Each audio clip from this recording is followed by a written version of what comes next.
I drove 8 hours for our family reunion. When I arrived, my seat was gone, replaced by my sister's dog. I smiled and said, no big deal.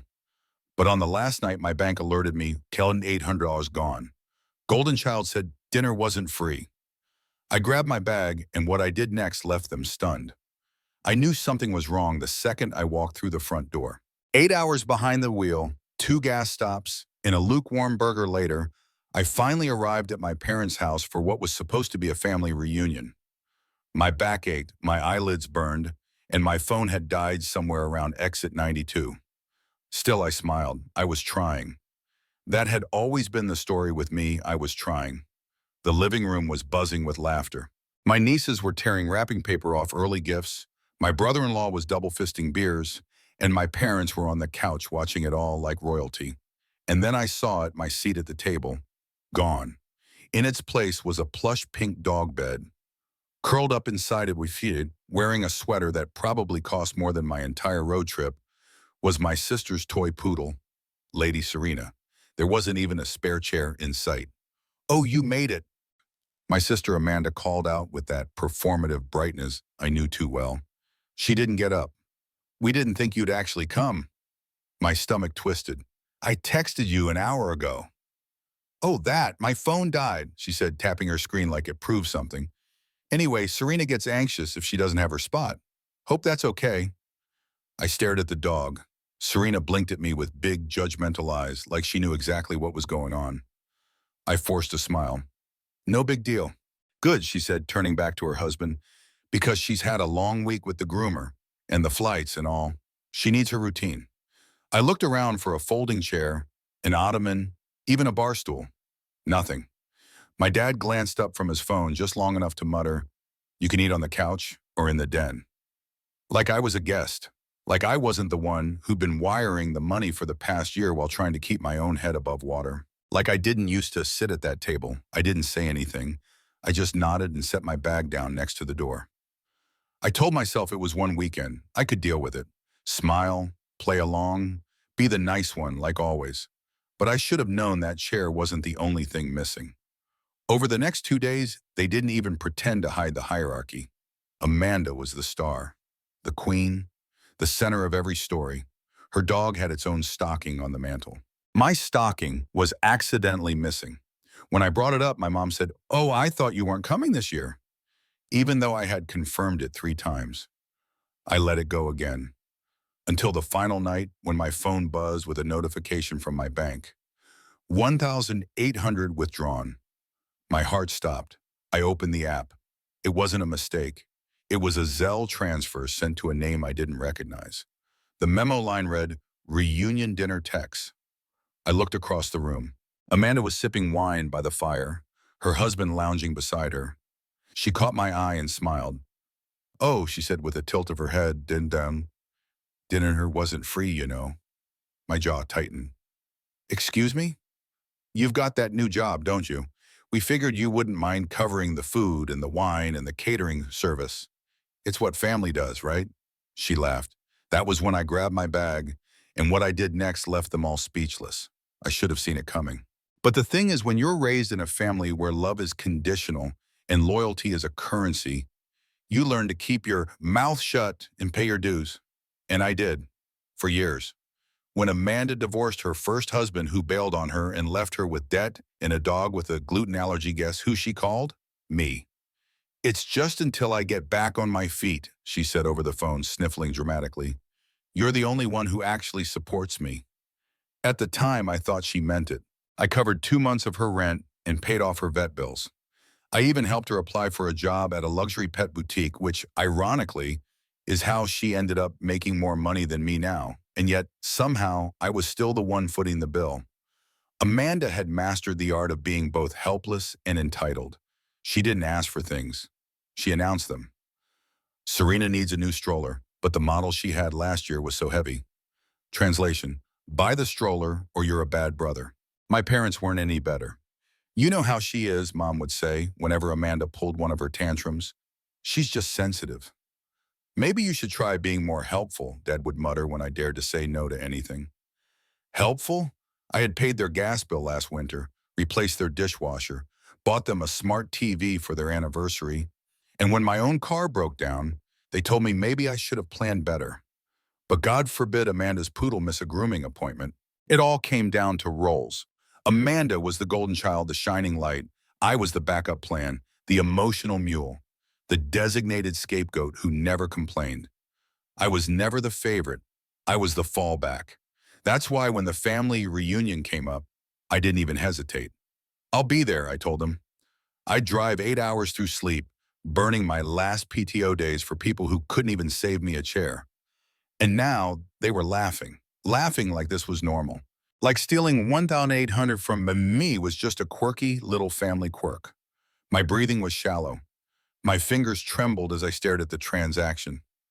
My thumb hovered over the report fraud button, but something made me pause.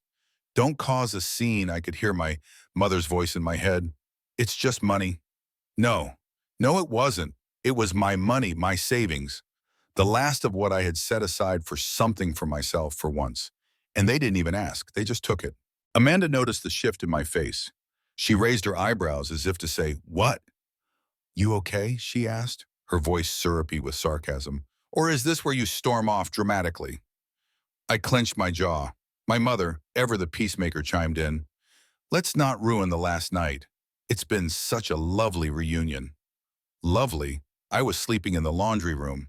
No blanket, just a throw pillow and a dog bed as my nightstand. I stood up slowly, phone still in my hand. "Hey, Amanda," I said calmly. "What do you?" She looked up. "Who gave you access to my bank account?" She blinked, then smiled like I was being silly. "You Venmo'd me once for Dad's birthday dinner. You never unlinked the card. Relax, it's not like you're poor." The words hit me like a slap. Not like I'm poor, just poor enough to be useful. And that's when it clicked. All of it. Every little micro-betrayal, every time they forgot to pay me back, every chore I'd done, every silent contribution, every phone call that started with, "I hate to ask, but..." I was never the family member. I was the resource. And the scariest part? I had allowed it. "I need some air," I muttered, grabbing my coat. But before I could step out, I caught something that stopped me cold. Amanda was scrolling through her phone, smirking. She turned the screen toward our cousin Daniel. "Look at this," she giggled. "He's still single. I mean, maybe if he wasn't so serious all the time." "Oh, wait, you didn't hear? He got rejected by some girl from work. Tragic, right?" Daniel laughed. My dad chuckled. Amanda glanced at me. "Oops, was that off limits?"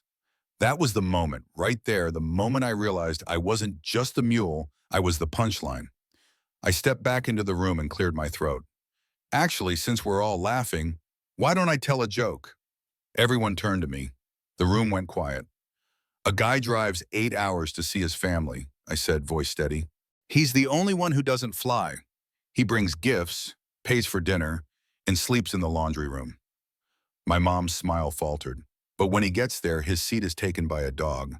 He doesn't complain. Then they steal $1,800 from his account without asking." I turned to Amanda. "The punchline calls him a loser." Nobody laughed. I nodded. "Funny, huh?" Silence. My father shifted uncomfortably. "Come on, let's not do this." "Oh, we're doing this," I said, my voice sharpening, "because I've done everything for this family, and all I get is a dog bed and a backhanded insult." Amanda rolled her eyes. "It's not that deep." "No," I snapped. "It's deeper. Because for the past 5 years, I've been paying your rent, your vet bills, your Postmates orders. You treat me like a human ATM with no emotional withdrawal limit." My mom stood up, flustered. "Lower your voice." "Why?" I said. "So I don't wake up Serena." That actually got a laugh from the cousin in the corner. Amanda's face flushed. "You're overreacting." "I'm underreacting," I said, "but not anymore." I held up my phone. "You have 1 hour to send back the money. If it's not there by the time I hit the state line, I'm pressing fraud charges." Her eyes widened. "You wouldn't try me." Amanda stood, furious. "You're insane. What are you even going to do, run away?" I smiled coldly. "No, I'm going to escape." I didn't sleep that night. Instead, I lay on the scratchy cot in the laundry room. On my gym room, staring at the ceiling fan wobbling dangerously above me, thinking about every time I said yes when I should have said no. Every time I sent money and got silence in return. Every time I let them belittle me with a smile. And that poodle. By sunrise, my decision was made. I packed my things, every charger, every sock, every ounce of dignity I had left. I slid my duffel bag over my shoulder, walked into the kitchen, and found Amanda standing there with a mug of oat milk coffee like nothing had happened. "You're really being dramatic," she said without looking up. "No," I said calmly. "I'm being done." She finally turned to me. "You're still mad about the dinner money?" "Seriously? It was a group decision. Dad said it was fine." I looked over. My dad was at the table peeling a banana like it was a peace treaty. "I didn't say that," he mumbled. Amanda snapped. "Yes, you did. You said he wouldn't mind. He always pays." I turned to my father. "Did you say that?" He shrugged. "We just figured." "Figured what?" I said, my voice rising. "That I do what I always do? That I just smile and pay for everything? Seeing like the good little fool I've always been?" "Don't be like this," Mom chimed in from behind me. "We were just trying to have a nice family weekend." "You mean my money was trying to have a nice family weekend?" I shot back. "Because let's not pretend for a second this was ever about family. I'm not your son. I'm your credit card." "That's not true," Dad said quickly, standing now. "Isn't it?" I pointed at Amanda. "Tell me, when was the last time any of you invited me over just to see me, not to use me?" Silence. I walked to the center of the room and dropped my bag to the floor. "I checked my statements last night," I said. "Do you know how much I've spent on this family in the last 2 years?" No one responded. $23,411. A choked gasp from my mom. Amanda scoffed. "You're exaggerating." I pulled out my phone. "Vet bills, rent payments, Uber rides. That time you needed to pay off your credit card because you accidentally bought a new iPad, remember that?" She flushed. "That's not your business." "It was my business," I snapped, "because I paid for it." My voice thundered through the house. Amanda's husband finally stepped in, holding his coffee like a shield. "Okay, maybe this is a bit much. Let's all calm down." "No," I said, stepping toward the table. "I'm not calming down, not this time." I turned to my parents. "You've treated me like I don't matter for most of my life. Amanda throws tantrums and you call her passionate. I speak up and you call me difficult." "That's not fair," Mom whispered. I laughed coldly. "Really? You told me just last year that Amanda's job at the pet boutique was more respectable than mine, because at least she works with customers face to face, as if my tech job wasn't real enough for you." "You do sit behind a screen all day," my dad muttered. I stared at him, stunned. "I bought you a new laptop last Christmas so you could video call your friends with my screen." They said nothing. I took a deep breath. "This ends today." Amanda's voice sharpened. "Don't be so dramatic. If you didn't want to pay, you should have said no." "You're right," I said, stepping forward. "So here it is, no. No more help, no more gifts, no more dinner bills or poodle sweaters or secret Zelle transfers. I've removed every one of you from my bank apps, from my shared accounts, from my passwords." Amanda's mouth opened, but I cut her off. "And I've reversed the 1,800 a charge, already flagged it as fraud. If you try anything else, I'll let the bank investigate. Let them subpoena you. Let them see what you've done." Her face drained of color. "You wouldn't." "Oh," I said with a smile. "I already did." Mom took a step forward, her voice shaking. "But what about family?" I locked eyes with her. "Family doesn't treat you like furniture," I said, "or expect you to fund their vacations while sleeping on the floor. You chose a dog's comfort over your own son's. Let that sink in." Then I turned to my sister. "As for you, you're not golden, you're just loud." That landed. Her face crumbled, and for the first time maybe ever, Amanda had nothing to say. I grabbed my bag. My dad muttered, "Where are you going?"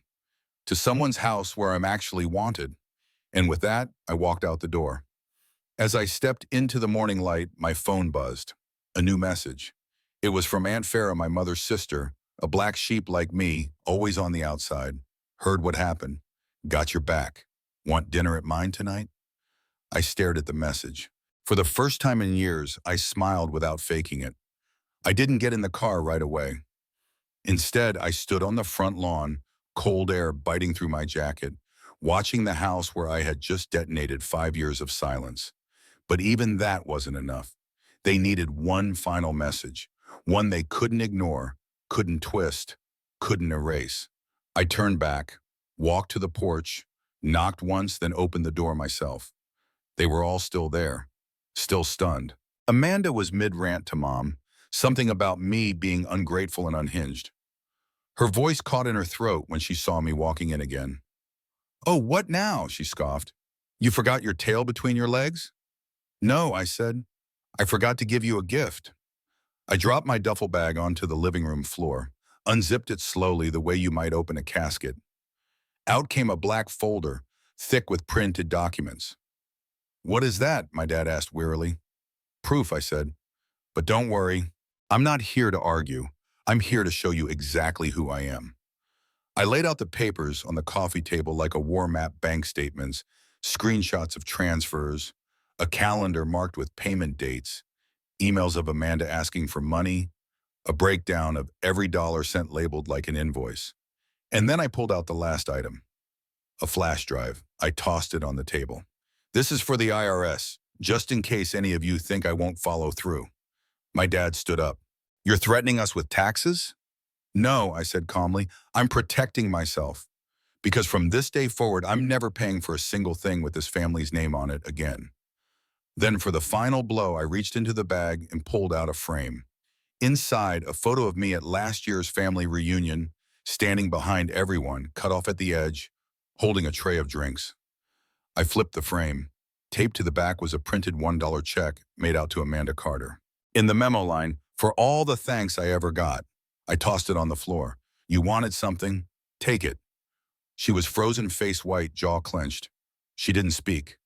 None of them did. "I spent years being the silent one," Balsi said. "But the truth, I was never silent. You just never listened."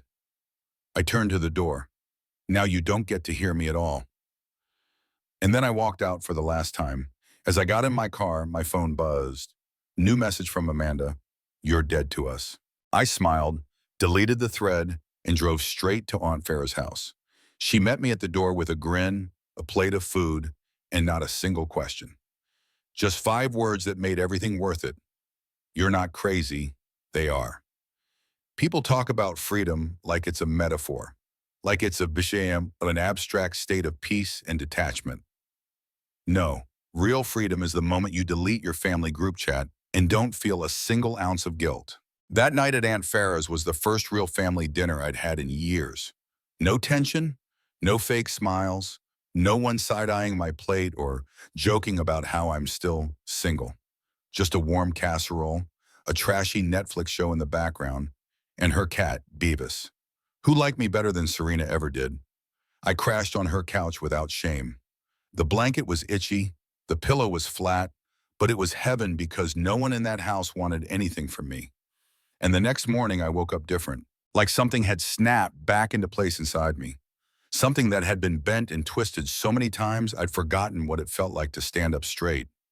I got coffee, opened my laptop, and started unsubscribing from everything: the auto pay for my parents' phone plan, the cloud subscription Amanda used for Serena's pet cam, the shared Amazon Prime I had been funding for 5 people who thought I was a joke. One click at a time, I cut the cords. I wasn't angry, not anymore. I was clean.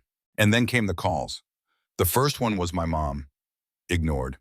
Then Dad. Blocked. Amanda tried to FaceTime me. I laughed out loud. She left a voicemail, long, tearful, absurd. "You've broken this family. I hope you're proud. Do you know what you've done to Mom?" "Yeah, I do. I've made her responsible for her own mess for once." Then came the text from my cousin Harold, the one who laughed at me over wine and Serena's sweater. "Yo, that was savage. They're all spiraling. Dad says you went nuclear." I replied with one word: "Good." That afternoon, I got a message from my bank. The fraud case was officially resolved. Money refunded. Amanda's access cut. Her account flagged. Then a second message: "Legal documentation available for your records." Translation: if she tried this again, she'd be facing real charges. I sent a copy of the documents to my own email, backed it up to 3 drives, then labeled the folder, "Never again." A week passed, then 2, then 3. Silence. Not even a passive-aggressive birthday text. It was as if I'd been erased. And weirdly, that was the greatest gift I ever got. I started cooking for myself, actually tasting food instead of rushing through takeout between calls from my mom. I reconnected with old friends, said yes to drinks, said no to guilt, started sleeping 8 hours a night for the first time in a decade, even started dating again. Because surprise, surprise, turns out I'm not the socially inept troll my sister always said I was. Turns out women actually like men with boundaries. Who knew? Then, one afternoon, my phone buzzed. A name I hadn't seen in a while. Kelly, my brother-in-law's wife. The quiet one. "Hey, just wanted you to know I left Jacob. You were right. He's a lot. And I'm done cleaning up his messes too." I stared at the screen, stunned. "Also, thank you for everything you ever did for the kids. They'll never know, but I will." That was it. 2 short messages, and they meant more than any Force family Christmas ever had. Last week, I got invited to a friend's Friendsgiving. Nothing fancy, just mismatched chairs and too much wine, and people who didn't care how many promotions I'd gotten or whether I remembered to bring a pie. And for the first time, I told the story. The whole thing, the dog bed, the stolen money, the receipt folder, the $1 check. Everyone was silent. Then someone said, "Dude, you're the main character." And I laughed so hard I cried. Because yeah, I finally am. Not the sidekick, not the doormat, not the guy in the background holding the drinks while his sister's dog eats steak off a porcelain plate. I'm the guy who walked out and never looked back. Moral: if you're reading this and wondering if it's too late to say no to people who only love you when you're useful, let me be clear, it's not. It's never too late. Just make sure that when you walk away, you slam the door hard enough for them to feel it.